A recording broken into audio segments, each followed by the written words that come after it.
Hello, this is Clay Boykin, and I am in search of the new compassionate male. Recently, I had the opportunity to be interviewed by three women on the topic of patriarchy. Here's that conversation. Good afternoon, everybody. My name is Sandy Hart, and along with Ann Smith and Pat Barrow, we welcome you to the Death Throes of Patriarchy, demystifying the effects of patriarchy on women and men. This call is designed to address the systemic issues that create and keep patriarchy thriving, with dynamic discussions on creating a new story for humanity.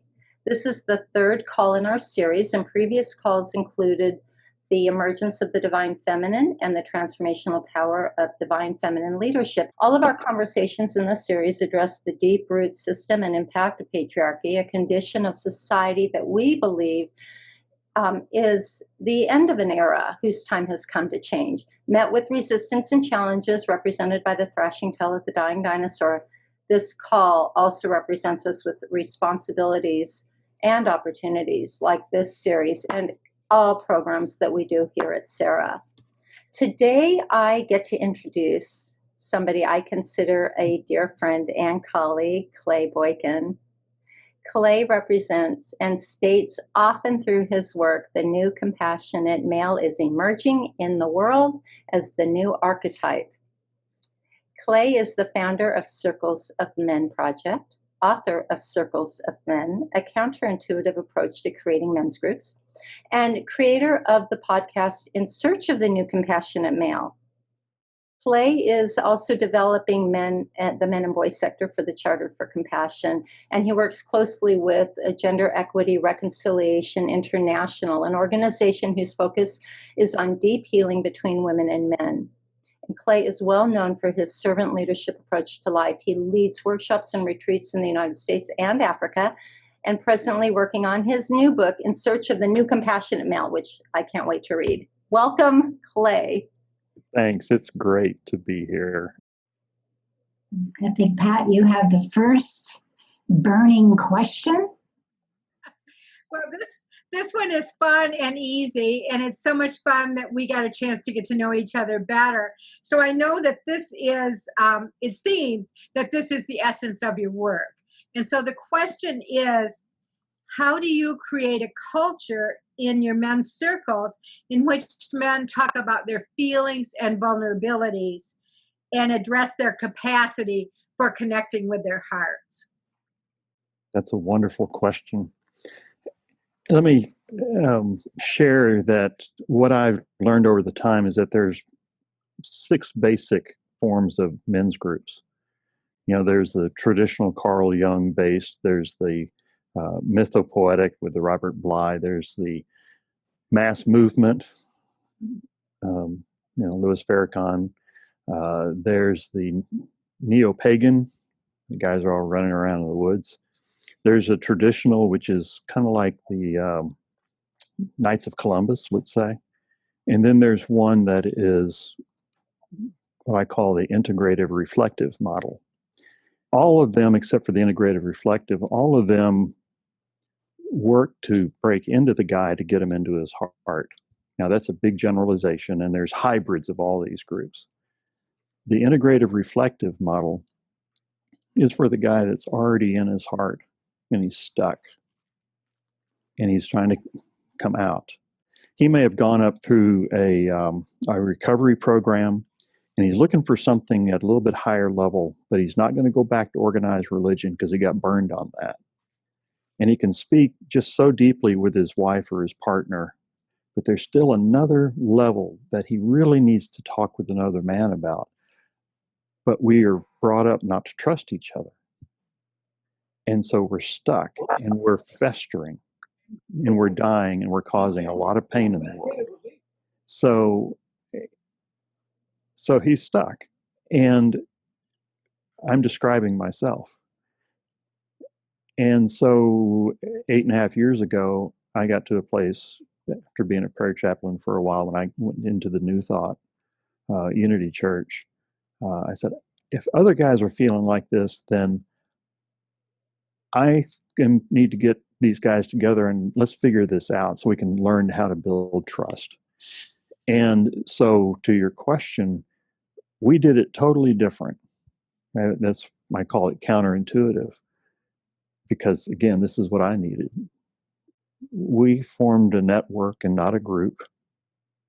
We have gatherings and not meetings. We have topics of conversation and not topics of discussion. No one's there to fix anybody or call anybody out. We're there to hold space for one another and to nurture one another. Now, that's kind of interesting. You don't typically think of men's group in the word nurture, but that's where it is. That's what I needed. And so over the past 8.5 years, that's what we've done. And it's grown in several circles and so forth. But what it does is it gives me the opportunity to move out of my head and go here and then learn the vocabulary so I can speak. Because I know I'm here, but I don't know how to express it. So connecting head and heart and then speaking it. And in that circle, we get do-overs because sometimes, because we're practicing. And to begin to learn from one another that we're all wounded and we're all trying to figure this out and we're all trying to be better people. And in general, the circle principles, I love, Patricia, you bringing that up. And the circle principles apply. And it's a safe space. So did that kind of answer the question? It's beautiful. Absolutely beautiful. Absolutely. And I think we'll keep moving with Sandy's question next. Yeah, actually, it's really interesting. You talk about being brought up not to trust one another in this condition. How do you raise boys now to have permission and opportunities in safe places for their feelings to be expressed, for their full humanity? What does that look like? That's a huge question, because what I'm learning is that boys are growing up without a male role model at home. At school, most of the teachers are women. And so what happens is, in the absence of having a male role model, they begin to become what's called hyper-masculine, which is, Rambo, the football player, this, that.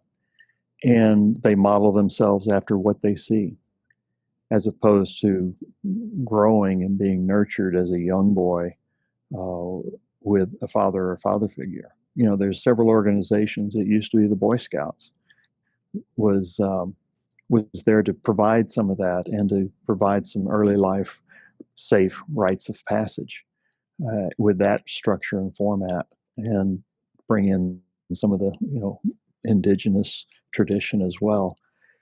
And that's fallen away. Big brothers, big sisters, there's various organizations, but by and large, these boys are growing up without role models. Now, having said that, what I'm learning is, as I'm doing my podcast and reaching out, there are an incredible number of men's organizations out there. And one in particular, it's on Facebook. There are 5,000 men of all ages, and they're learning from one another. And the notion and the idea of, how do I raise my kid, begins to get talked about there. But it is a huge issue. It's a huge issue. I know that former President Obama has got a program, and I can't think of the name of it, but it is to address just that very issue with young Black men. Right, so much of this happens in the home. It can start in the home, but unless it's modeled out in the community. Yeah. Right? There's consistency. And the single mom has got her hands full, and she's doing everything she can, but she will always be his mother. She cannot replace father. That energy is just not there, and she can get 90% there and do everything right, but he still has got to learn to bond with another man. learn that safety. And that's, you know, I was a latchkey kid. My parents were home. We had a loving family, but they both worked. And so I was alone when I went home. And I was told once that, well, if they weren't there when you needed them, that was technically you were abandoned. And I fought that because they were earning a paycheck and putting a roof over the head and everything. But so much of the time they were absent and we were left to our own to figure things out. You're here to talk about it now, and that's what Mhm. matters. And so developing those programs out in the community too, as well as Yes. modeling it at home, and so that our young boys grow up in a safe place. And I will just add that I did a workshop years and years ago in Mexico, and I remember the men in the workshop speaking up about the machismo that they were so threatened by. Mhm. They knew it. These young boys knew that there was something amiss. Um, and It's so right. I ran into that in Kenya with I did a 3-day men's retreat there. When I went there, I thought to myself, you know, who am I, a privileged white Western male, to come over? And I said this to them. Who am I, a privileged white Western male, to come over and think that I can teach you anything? You know, I'm here to share and to learn, and perhaps all of us can come out at a higher level than we came into this circle. And so I said, let me share my story. And I got on my knees. So I was eyeball to eyeball with them. And for the next hour, I was on my knees, sharing deeply and opening up. There was a lot of symbology in that, but it felt right. And they began to open up. And by the end of the 3 days, they were sharing at a deeper level than they had ever shared with one another. We had broken through because they grow up in a highly patriarchal system. And they're begging for the opportunity, because this void, this burn, to be able to say, I'm not the only person in the world with it, and to be able to share it and to learn from one another, and then to have an elder there to say, yes, you're on the right track, was beautiful. yeah, we speak so much about the importance of women's circles, Mm-hmm. millionth circle. And for so long, women have needed to come together to find their power and their answers and their strength and their comfort in circles. And it's so underestimated and valued. And I thank you greatly for providing these spaces and these circles. And I'd like to see 1 million of these circles for boys. That sounds great. For boys, yeah. Mm-hmm. And speaking of millions of circles and millionth circle, I would just like to say Anne has brought into my life largely the power of circle through insisting and keep ushering me back. Often I need a lot of ushering back into the circle principles, or reminding about the power of circle. And she considers herself a circle evangelist. So I know you have some important things to say about that, Anne. Thank you for that introduction. Yes, I do call myself a circle evangelist, and I have a lot of fun with it. I see myself on, the street corners with a tambourine, or maybe something like this, Gaia, And I think we can all call ourselves not ladies or women or guys. We're Gaias, and this is kind of goes with what I want to talk about. We in the millionth circle really feel that we're close to a tipping point.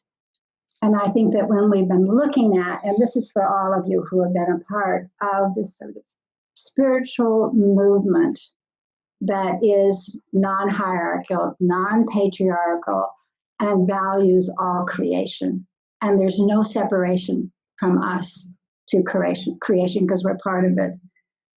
And they're very close to the tipping point, but it's not going to be in the news. It's like the book that Blessed and Rest, talked about all these small circles, non-hierarchical, and he left out all of the women's circles because he hadn't been in them when that book was written.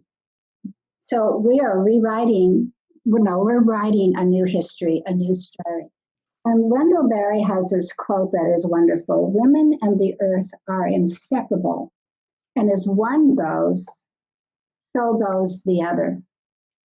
And I'd always said when I was working in the Episcopal Church, in the hierarchy, in the patriarchy, to a bunch of archbishops and bishops, not until we come up with a theology that embraces the divine feminine will we stop the rape of women and of the land. Well, in dead silence, glazed over eyes, didn't go anywhere. That's okay. We keep saying that message. We keep circling back to that message and how we are inseparable. And so for us as women who have been working so hard on these women's issues that are all issues, we have always asked, where are the men? If you're going to stop rape, if you're going to stop all of this violence against women, we need men as partners to be with us. We need the men to speak to other men. Because whenever we'd hold these conferences and hold these huge gatherings, it's just women. So I'm really grateful for Clay and for the men and for the work that you're doing. So how does the circles that you are doing and when addressing this issue, or when you're talking to men, help with the support of women and that connection of women and the earth? So, gee, y'all have got some great questions. Thanks, Anne. What comes to mind for me is something that I've experienced. Okay, so I'm going to speak for myself, but I have a feeling that it's more broad than just me. My sense is that women are more conscious than men. And for us to have a conversation, you women need to come down to here. No, we men have got to come up to here. We have got to up our game. We've got to come so that we can be here to begin to work on the healing together. And so what my view of men's groups are, and at least for our group, is that we're doing that homework so that we can evolve to a place so that I can enter in and begin to understand how to have a relationship and how to heal between us. And Sandy talked about the Gender Equity and Reconciliation organization that I collaborate with. What they're all about is deep healing between women and men. It's creating a safe space, a safe circle for women and men to come together and recognize that we are all wounded by the patriarchy. We have a sharing time and the men speak amongst the men and the women, and it's very deep sharing, things that I had never dared share in my life. And I started, and it just came up in me. I said, I'm the privileged white Western male. I've got everything going for me. Well, let me tell you about my wound. This is my wound. Not to compare wounds, but to recognize that that's our common ground. However that wound looks, it's a wound. And we are both wounded by the patriarchy system. We boys are raised to climb the corporate ladder, or raised to go to war, and that's our job. And, we go die for the patriarchy. And then there's all kinds of other expectations that we live. So I'm kind of wandering a little bit, but I think that's what we're doing in our circle. And it was really interesting when I ran across the gender equity folks, because I was like, okay, we've got our guys in their hearts and integrating their head and heart, but where do they go next? And it is the gender equity is that space of deep healing between the women and men. No, I was thinking of the stereotypes that we all had been sort of imposed on or imprisoned in for so long. Men are this and women are this, and little girls, for one of the good signs that is coming is little girls dress up as the princess for Halloween, right? Well, now one of the more popular Halloween costumes for the girls is Ruth Bader Ginsburg. So Oh, and so I thought, wow, there is progress. There's progress. And then one other thing that I know years ago, Sweden had where elementary children were to, for the first 3 years of elementary school, the boys had to do everything that the girls did, and the girls had to do everything that the boys did. Also Norway. And it made them all compassionate, all nurturing, all caring, and then to decide what kind of role they wanted to, or not role, who they wanted to be. And we don't have that yet in America, but I see, a little glimpse of it, and I'm really grateful for the Mankind Project and for all the work that men are doing to really bring that gender equity, and that frees us both. So thank you so much. yeah. Yeah. Thank you for that. Pat has a real juicy question, and I just want to thank you for your work. So we're getting deeper and deeper, Clay. Okay, So, here we go. hold on to your. Okay, so this question is: how do men become anti-patriarchal in similar ways that we whites are called to become anti-racist? And what is the role of men in dismantling patriarchy? There's a couple of things that I'm thinking about. I'm wondering that the patriarchal system has got us where we are, both good and bad. And could it be possible that we don't kill the patriarchy because there's some good aspects of it, but we evolve it, call it something else. But there's some good pieces to it that I believe are healthy to have there. And how do men begin to change the patriarchy? I think the men have got to we've got to go in and first change ourselves. We have got to learn self-compassion. What that is about. We've got to do exactly what I was talking about earlier, because this burn and this void that's here, we don't understand what it is. But that's love and compassion. That's love in action. That's compassion that's there that we've pushed down. And so when we learn to open that up and then integrate that, then we begin to show up in the world. That's on an individual basis. There's more institutional things that I got to be addressed, and I wouldn't begin to be able to answer that. And I think that's probably a different webinar.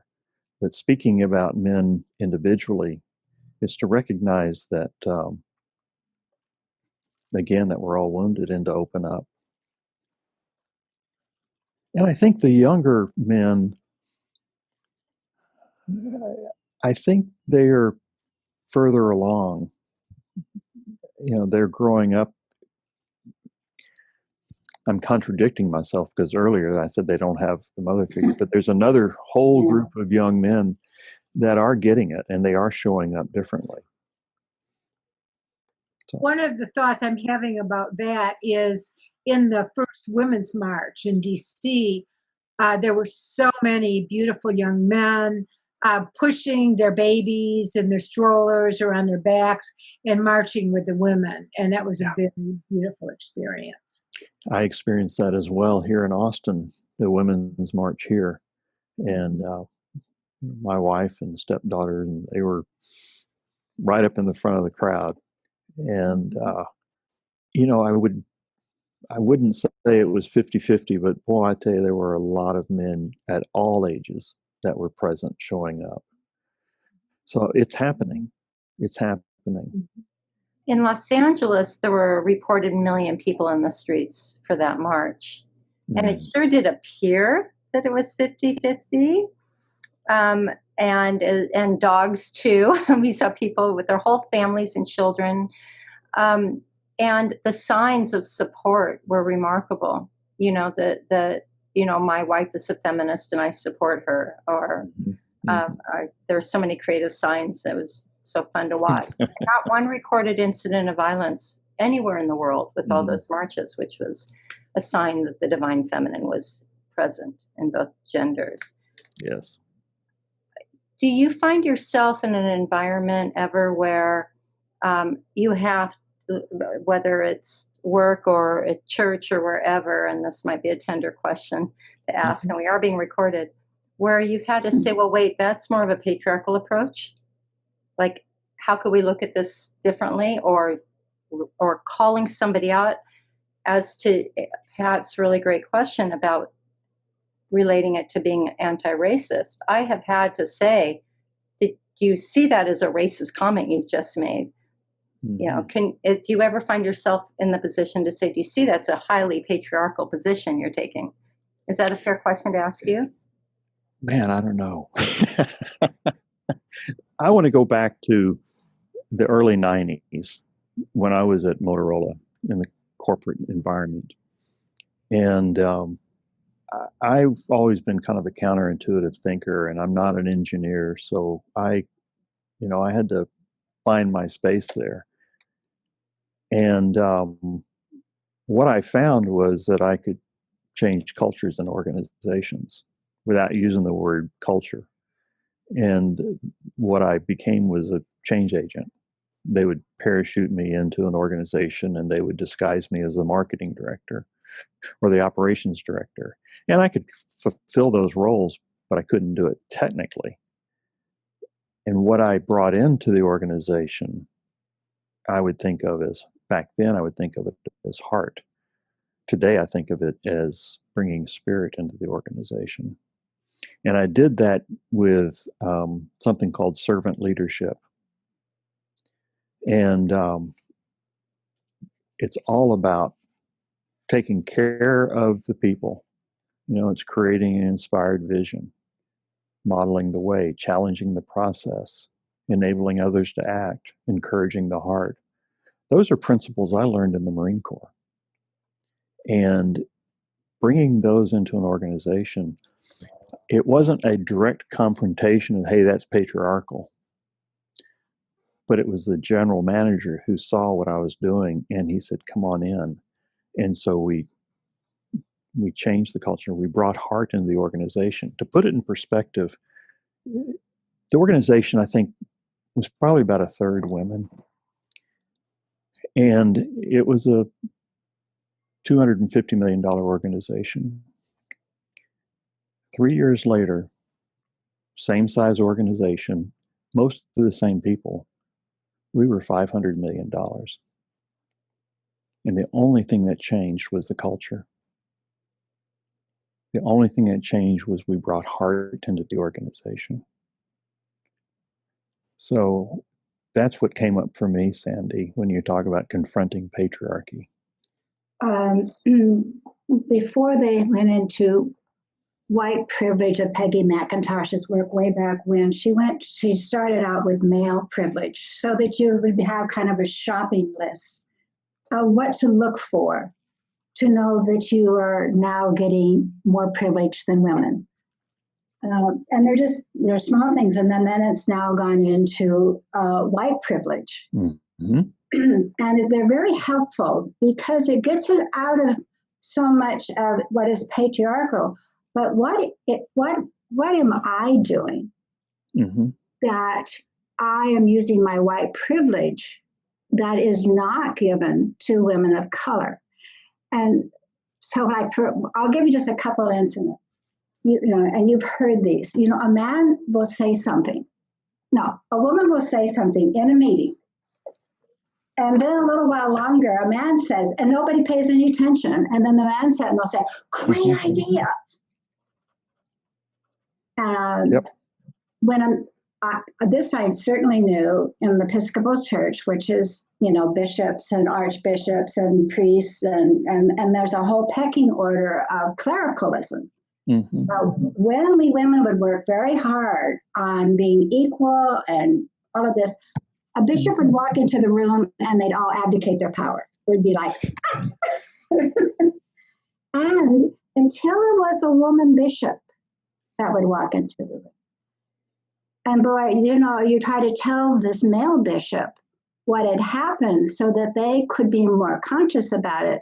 And it's just like for us as whites, when we get confronted about something that we're using our privilege, the resistance and the anger is there. So it's not easy work, but I feel it has to, for me, it has to be done if we're going to have an equal, if we're going to really have equality. Well, our advantage is to be able to have that equality because of the diversity that we bring into any situation. You know, again, something that I've learned along the way. I'm learning so much vocabulary in the search because I'm searching for the new compassionate male, and I'm talking with everybody, you know, and it's like, what do you know about this? What about this? What's your perspective? You know, and along the way, I learned about holding the tension of opposites and recognizing, you know, in this particular example, if you have, you know, the male and the female, the man and the woman like this, if we can learn that that's advantage, you know, we can spend all day long trying to change each other. But if there's something up here that we both can aim towards, and we can hold that tension of opposites and bring that resource to bear this way, then it's a win-win. And I believe that holding the tension of opposites, for that to work, it needs to be underpinned with compassion. So with that underpinning and with holding the tension of opposites, that's, I think, a way that people don't necessarily look at it, because it's like, well, the women don't get me, or the guys don't get me. You know, let's change the game. Let's change the narrative here and say, I love the fact that you're different. Now, that may be hard, you know. It's also an internal thing, holding the tension of opposites within myself. You know, we were talking, Patricia, you brought up the solar masculine and the lunar masculine. There's a tug of war right there. Well, you know, guys, you need to go into your hearts. What that translates to is, oh, leave my head behind. Hell no. It's both. It's yes and, it's an integration. But there's often that tug. So I've got to hold that tension of opposites within myself and know that I'm bringing myself completely into the world, to something greater than myself, and as well in whatever the environment is that I'm in. It's interesting, and that you talked about when a man walks into a room. You see Renee there? She's smiling and waving. I had her on one of my podcasts early on, and the title of it is "When a Man Walks into the Room." And we had that conversation, and it was very enlightening to me, because I walk in and it's like, well, things are the way they always are. What I didn't see was what the room looked like before I came in. And thank Renee again, because it was a real eye opener for me. Yeah. When we have privilege, it's hard to see that we do have privilege, whether it's white, whether it's male, whether it is wealthy versus somebody who's not as wealthy. And then to be able to see it, because that is our experience, that is our surrounding. But to become aware of that so we can unpack that is actually doesn't need to be threatening. And it really is helpful when it is in a sacred circle, when we're truly listening to one another, and we can make mistakes, and we can, you know, just say, oh, you know, when this happened. So it's all doable and very necessary. Male privilege, you know, what's that? You know, I'm a fish in water asking what water is. Right. Right. And I had that experience, you know, I want to talk about this for a minute. When George Floyd was killed, when he was murdered, it was May 25th. And at the very time that was happening, our men's circle was happening. Now, we didn't know anything about it till the next morning. And the next morning happened and came about. And I know I went into shock. reflectively, I realized I was in shock at the time. And interestingly enough, the topic of our men's circle that night was aspirations. What are your aspirations? So here we were that night. There was like 20. That night they were all white. So 20 white males talking about, what are your aspirations? While George Floyd was out on the street being murdered. And I said, we can't go on like this. We've got to add something. And so we started another circle because we wanted to keep the sacredness of the circle that we have, because that's serving its purpose. We started another circle on racism in America. And I asked if my prayer chaplain would join me on a podcast and talk. And he's Black and he's gay. And he's talking about it, and we're having this conversation. And I said, well, John, what do I do? And I was asking that question just sincerely from the heart. And he said, don't ask me what to do. I've been studying you for 300 years. Go do your homework. And in the same vein, that's what we guys have got to do. Yeah. I can't turn to the woman and say, well, what do you want me to do? We do that, and that's a lose-lose conversation. That's what the men's work is, to do with the men. Thank you. It's quite, if I can comment just a little bit, it's almost like an upside down thing. In Anne's poem, it spoke about women being taught that our world revolves around the man. We've had 3,500 years of that.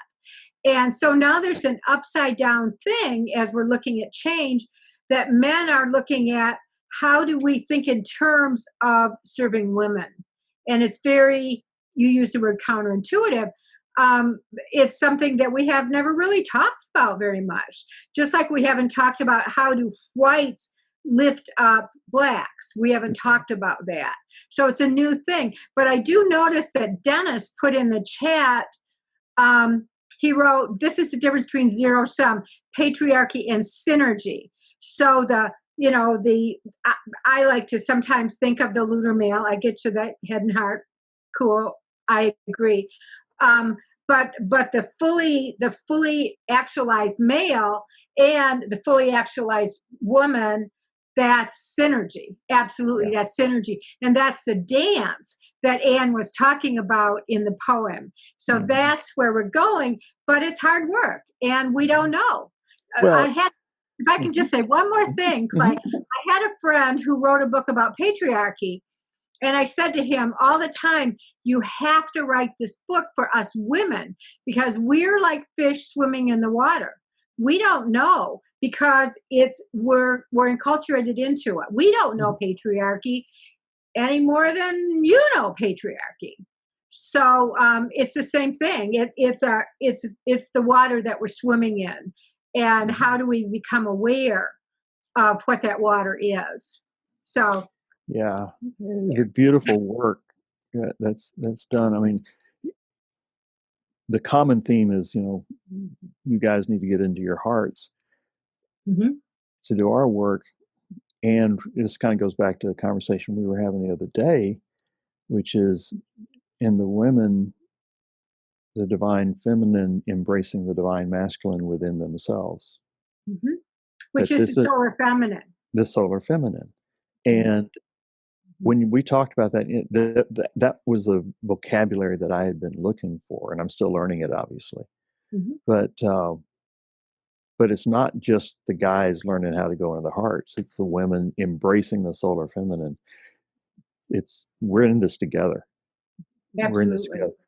And and I was having a conversation yesterday with my wife, and I was trying to describe this to her, and she said, well, I'm a member of the Hildy Girls, and this is 50, 75 women that get together and sing and love on each other, and it's a wonderful organization. And she said, well, we work on that. We talk about that all the time. And I said, you do? Now, Laurie and I have been married almost 20 years. that was yesterday, was the first time that the conversation turned to the conversations about the divine masculine within her, and her being able to show up as herself in that way, and learning how to do that in a women's group.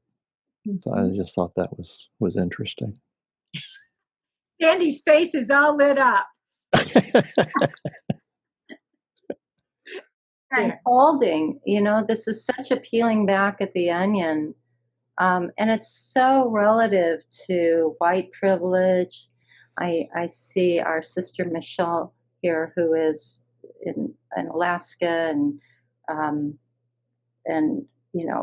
on occupied indigenous land, as as we all are on occupied indigenous lands, a relationship with First Nations, with people of color, with men and women. It's really quite interesting in that to think about this, and what it does is it allows us to keep our eyes and ears open. And I remember the first time I saw "Stay Woke" on a poster, and it just reminds us to stay woke to that water we're swimming in. And is it really the truth? Is it the truth we're telling ourselves? Boy, Sandy, that brings up something for me. Can I share it? It was the fall of 2018 when you and I met at the Parliament of the World's Religions. And I was talking with the board chair for the charter, Charlie Barker, and introduced myself. And I said, Charlie, look at this. There are 10,000 people up here. And there's all these sessions going on, 100 sessions going on. And it's just all the energy is so great. But you realize that there's not one session on men? Mm-hmm. And I said, now, furthermore, the Charter for Compassion has got 12 sectors. Alphabetically, the last sector is women and girls that Sandy ran. Where's the men and boys sector? So it's so right in front of us, so obvious, but we don't see it. Neither men nor women see it, and that's when our relationship began. And I said, my vision for the charter is that there be a men and boys sector. And Charlie said, I like that. Why don't you write it? And I said, I can't write it, but I can create the conversation. He said, well, you saddle up next to Sandy Hart and she'll show you the ropes. And Sandy said, and I want to say it, she said, well, that's kind of poetic. It's kind of like the women are giving birth to the men. And I said, you're right. And I've learned so much by being engaged with the women and girls sector. Just, listening and learning, and then offering, what I had to offer. It has really been an underpinning for the work that I'm doing with the circles of men that I've got, and the work that I'm doing in the world now. Exactly. And it was the exact same condition that I was on a volunteer staff call, and I said, hey, wait, where are the women and girls? And that's when the Women and Girls Center was developed. So it's just paying attention to those opportunities, those crevices, looking for those crevices, staying woke to what needs to be done. And I really believe that we are on the wild. We're in the wild, wild west now. We've got this wild frontier, wide open spaces to create what needs to be showing up right now to usher out, like was said in the very beginning of this call, this era of a time whose time has come to change. And what can we do? And you're providing space, and you're providing sacred space, and asking these questions and peeling back the onion. And thank you to everybody who's here showing up, listening, and perhaps you too are peeling back a layer or two, or at least we'll hear it now. Bells have been rung, you can't unhear them. Yeah, let me share something, and I'm going to fumble a little bit about this, and I want to get your ideas on it. Richard Tarnas talks about there being three myths, grand myths or paradigms in the world. There's the myth of human progress, the myth of the fall, the myth that is no pattern. So the myth of progress is the patriarchy. The myth of the fall is the failings of the patriarchy, the rape of the earth, and everything else that we've been talking about, and the fact that we are destroying ourselves. In the midst of our success is our failing. And then the third being the myth of no pattern, which is it's all random anyway. Don't worry about it. Let's go get a beer. Can't do anything about it. I submit that we're in the midst of a new mythology that and what came up for me actually just this morning was everybody's been talking about we're in the liminal space. How often have you heard that in the recent months, right? We are in the myth of liminality. We are living the myth of liminality. Liminality is a description for being in the liminal space. And how many times have we heard, when things change, when things change, when things change? Well, folks, what I'm realizing, at least for me, is it's not out there. It's right here, right now. We are living the myth of liminality. And that really put it in context for me. I don't know. I'd be interested in your thoughts on that. Well, I it's got the meme already made up. Quoting you on that meme. Sorry, Pat. Well, it's what we've talked about for so long in our spiritual circles, co-creating a new with the divine human co-creating the new. Yes. And that's what we're doing. Mm-hmm.